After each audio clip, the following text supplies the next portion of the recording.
Assalamualaikum warahmatullahi wabarakatuh.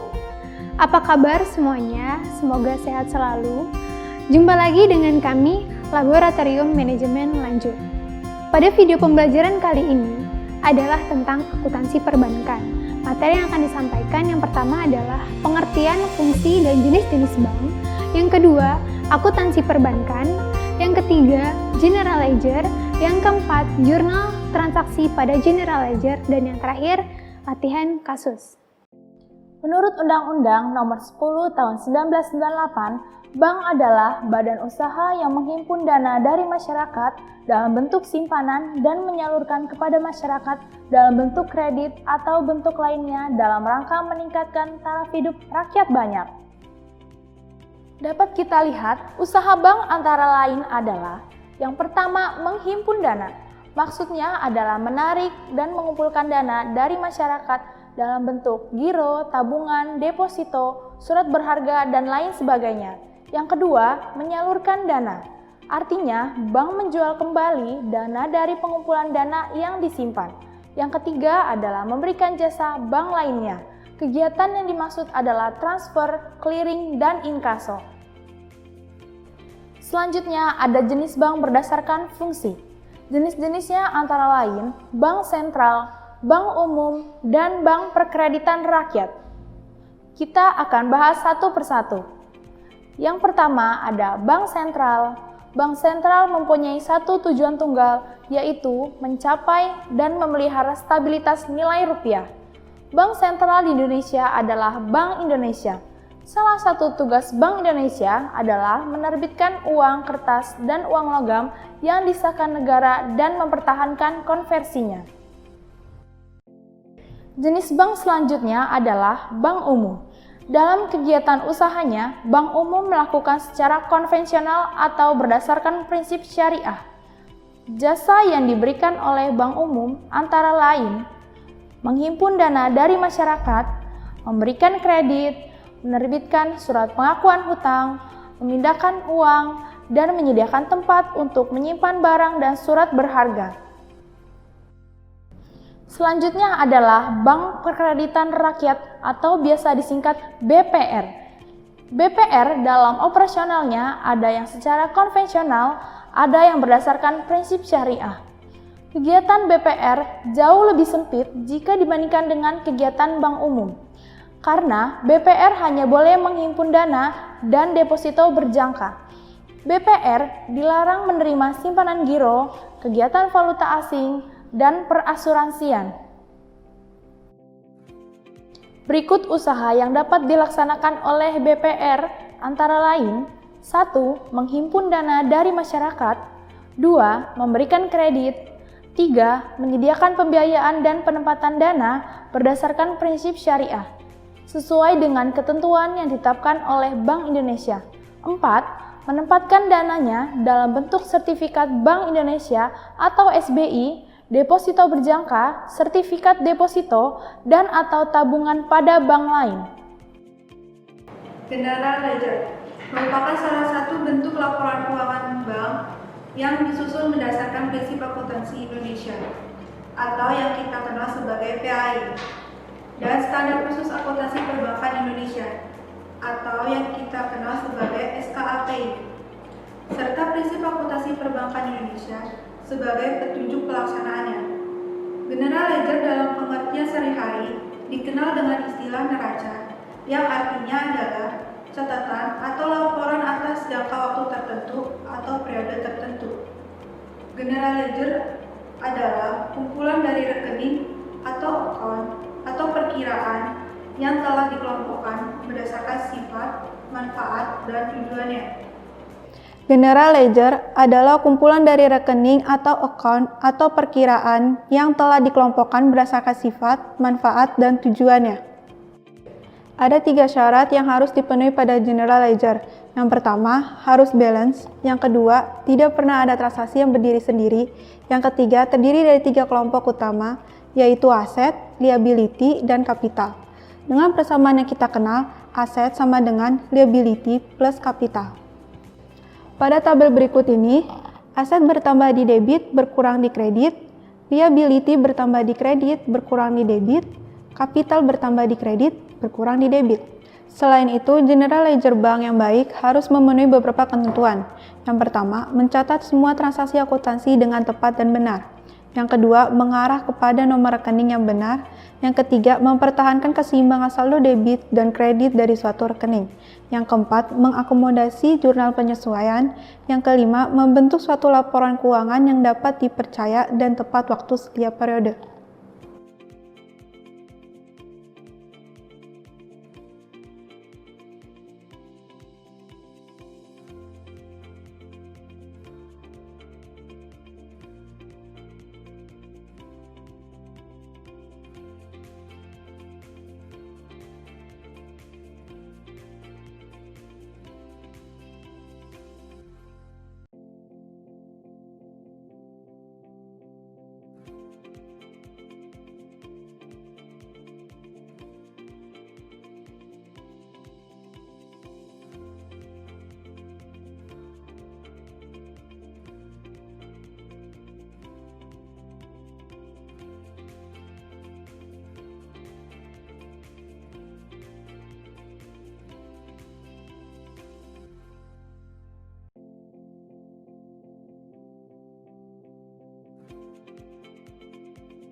Ada 6 contoh komponen laporan rekening administrasi. Yang pertama, fasilitas kredit Bank Indonesia yang belum dipergunakan. Yang kedua, fasilitas kredit dari koresponden luar negeri yang belum dipergunakan. Yang ketiga, pendapatan bunga dalam penyelesaian. Yang keempat, fasilitas kredit kepada nasabah yang belum dipergunakan. Yang kelima, jaminan yang diberikan seperti garansi, palsi, dan jaminan lainnya. Yang keenam, lain-lain yang bersifat administrasi. Kode departemen. Kode departemen merupakan nomor yang menggambarkan departemen-departemen yang dapat melakukan mutasi dalam general ledger, di mana mutasi tersebut melibatkan 2 departemen atau lebih yang berkaitan pada suatu transaksi. Kode 01 Departemen Personalia untuk jurnal gaji, prime, dan bonus. Kode 02 Departemen Umum untuk jurnal aktiva tetap seperti tanah, kendaraan, dan lain-lain. Kode 03 Departemen Giro untuk jurnal cek dan giro. Kode 04 Departemen Deposito untuk jurnal deposito berjangka. Kode 05 Departemen Tabungan untuk jurnal tabungan. Kode 06 Departemen Loan untuk jurnal pinjaman. Kode 07 Departemen CIS untuk jurnal kas. Kode 08 Departemen Sunrise untuk jurnal clearing, SBPU, SBPM, penempatan pada bank lain.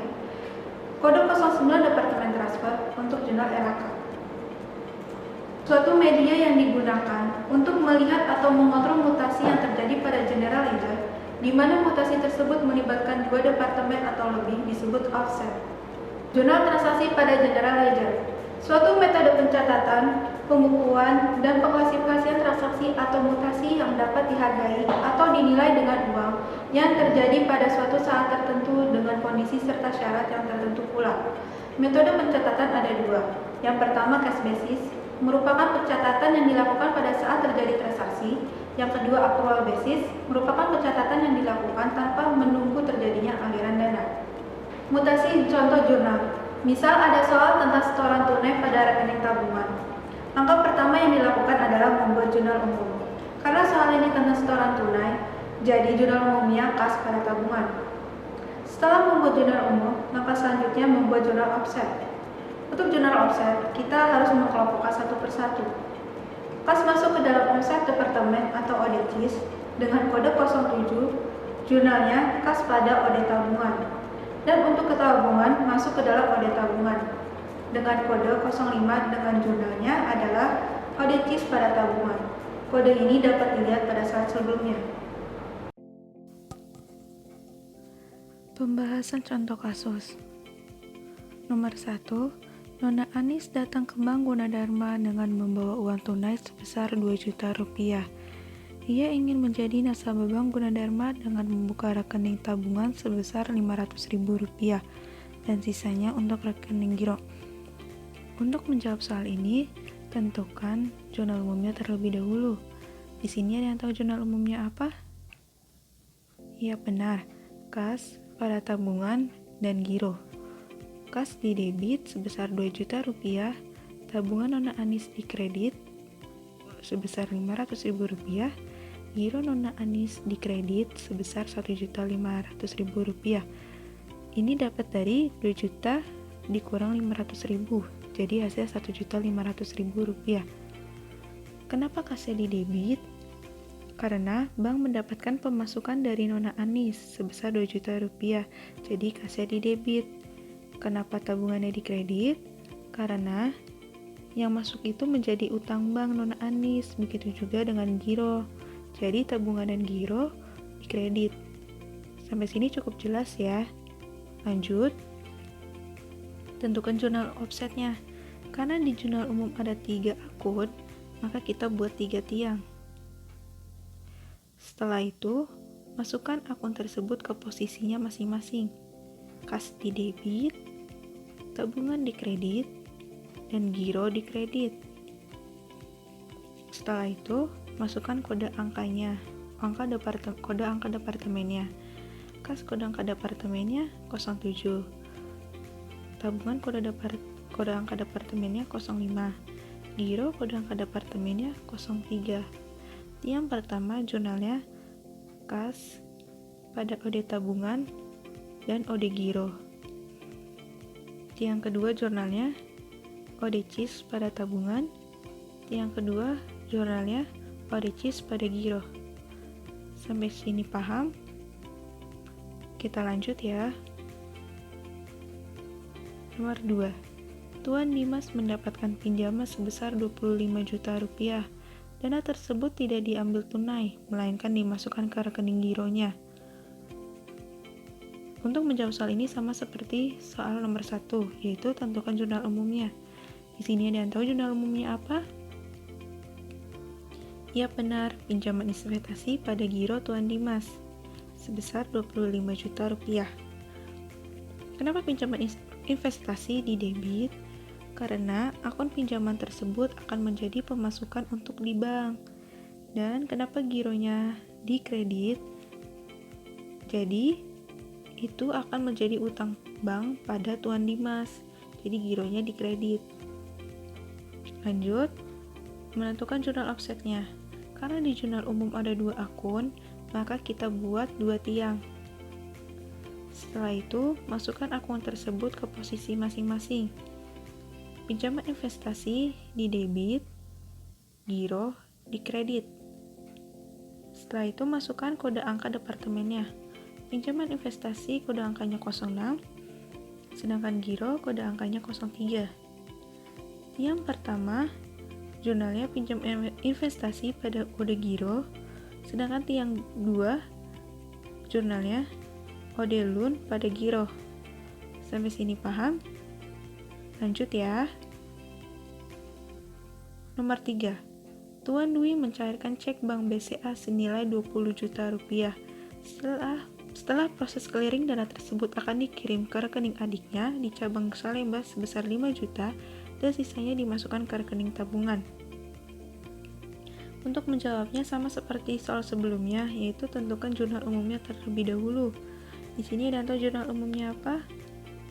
Ya benar, setoran clearing pada RAK dan tabungan Tuan Dwi. Setoran clearing di debit sebesar 20 juta, RAK di kredit sebesar 5 juta, sedangkan tabungan Tuan Dwi di kredit sebesar 15 juta rupiah. 15 juta dapat dari 20 dikurang 5 juta, jadi hasilnya 15 juta. Kenapa setoran clearing di debit? Karena itu ada pemasukan bank, jadi akunnya di debit. Kenapa RAK? Jadi, Tuan Dwi adalah nasabah Bank BCA di Jakarta.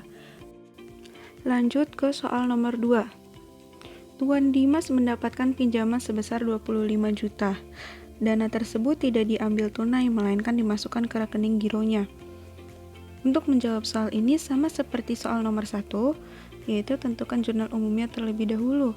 Di sini ada yang tahu jurnal umumnya apa? Ya benar, pinjaman investasi pada giro Tuan Dimas. Kenapa pinjaman investasi di debit? Karena akun pinjaman tersebut akan menjadi pemasukan untuk bank. Dan kenapa gironya di kredit? Karena itu akan menjadi hutang bank pada Tuan Dimas. Jadi pinjaman investasi di debit sebesar 25 juta rupiah, sedangkan giro Tuan Dimas di kredit sebesar 25 juta rupiah. Paham ya? Lanjut, menentukan jurnal offsetnya. Karena di jurnal umum ada 2 akun, maka kita buat 2 tiang. Setelah itu, masukkan akun tersebut ke posisinya masing-masing. Pinjaman investasi di debit, sedangkan giro di kredit. Setelah itu, masukkan kode angka departemennya. Pinjaman investasi kode angkanya 06, sedangkan giro kode angkanya 03. Tiang pertama jurnalnya adalah pinjaman investasi pada OD Giro. Yang kedua, jurnalnya OD Loan pada Giro.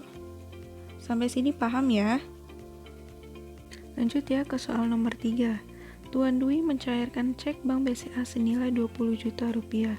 Setelah proses clearing dana tersebut akan dikirim ke rekening adiknya di cabang Salemba sebesar 5 juta rupiah dan sisanya dimasukkan ke rekening tabungannya. Untuk menjawab soal ini, sama seperti soal sebelumnya, yaitu tentukan jurnal umumnya terlebih dahulu. Di sini ada yang tahu jurnal umumnya apa? Ya benar, setoran clearing di debit sebesar 20 juta rupiah, RAK di kredit sebesar 5 juta rupiah, tabungan Tuan Dwi di kredit sebesar 15 juta rupiah. 15 juta rupiah dapat dari 20 juta dikurang 5 juta, hasilnya 15 juta rupiah. Kenapa setoran clearing di debit? Karena itu ada pemasukan dari bank, jadi akunnya di debit. Kenapa akunnya RAK?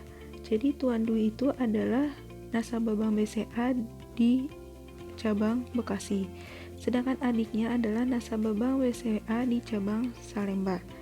Jadi mereka melakukan transaksi itu di berbeda daerah, maka jurnalnya adalah RAK. Dan kenapa tabungan di kredit? Karena proses pengirimannya itu uang tersisanya 15 juta rupiah. Paham ya? Lanjut ke jurnal offsetnya. Karena di akun jurnal umumnya ada 3, maka kita buat 3 tiang. Setelah itu, masukkan akunnya ke posisi masing-masing. Setoran clearing di debit, RAK di kredit, dan tabungan di kredit.